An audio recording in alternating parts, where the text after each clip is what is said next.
Does anybody here besides me remember how you got a cheap New York City apartment before Craigslist? Yes! Do you remember? You had to go to the newsstand in front of the coffee shop across the street from the Astor Place Cube, which is not there now. I don't know where they put it. And you had to stand there and wait for the Village Voice truck to come. And when it came, you had to race however many people were there. And believe me, there could be a lot. You'd have to race to the stack, grab a paper, sprint through the classifieds, and then run over to the phone booths. And God forbid you did not have enough quarters. And that's how I got my second apartment in Brooklyn, in Windsor Terrace, on 17th Street between 10th and 11th Avenue. Only that building's owner, the building was across the street from this broken down factory that raccoons and possums lived in. Yes, welcome to Brooklyn. And the building's owner never fixed anything. So a couple of years later, the building was condemned and I had to move immediately. And that's how I spent Memorial Day weekend in 1993, riding in the back of a car service with a real estate person who insisted on showing me apartments in the fancy part of Park Slope, none of which a freelance proofreader like me could afford.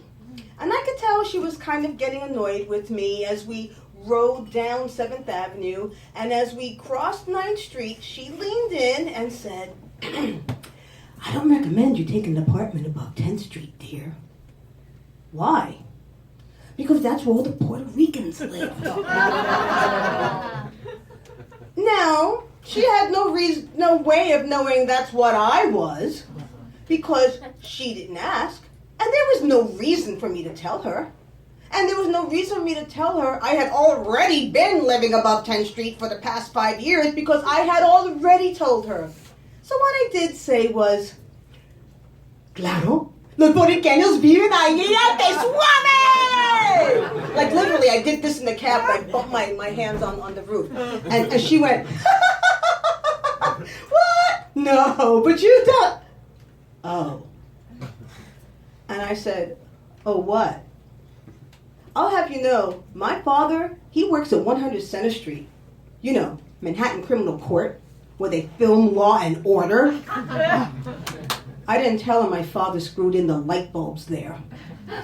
So my next apartment, with no broker's fee and $50 off the rent, was right up the road from where I had been living, on 17th Street, right off of Prospect Park West, which the elderly Sicilian couple who lived downstairs made sure I called 9th Avenue, so the faccia bruta yuppies don't think that I'm not from here. Ah, yuppie, I hate them all. I didn't tell Cosimo that I already knew all about 9th Avenue and the Latino teenagers who hung out in front of the bodega who had hissed at me when I first moved to that neighborhood. "Oye, yuppie, mira Blanquita, vete porque nadie quiere aquí. Hey, yuppie white girl, you better go home because nobody wants you here." Until I thought that they might like to know. "Mira yourself and oye this, okay? No tú me jodas nada más, me voy a decir esa abuelita." Which basically means stop fucking with me and I'm going to tell your grandma on you.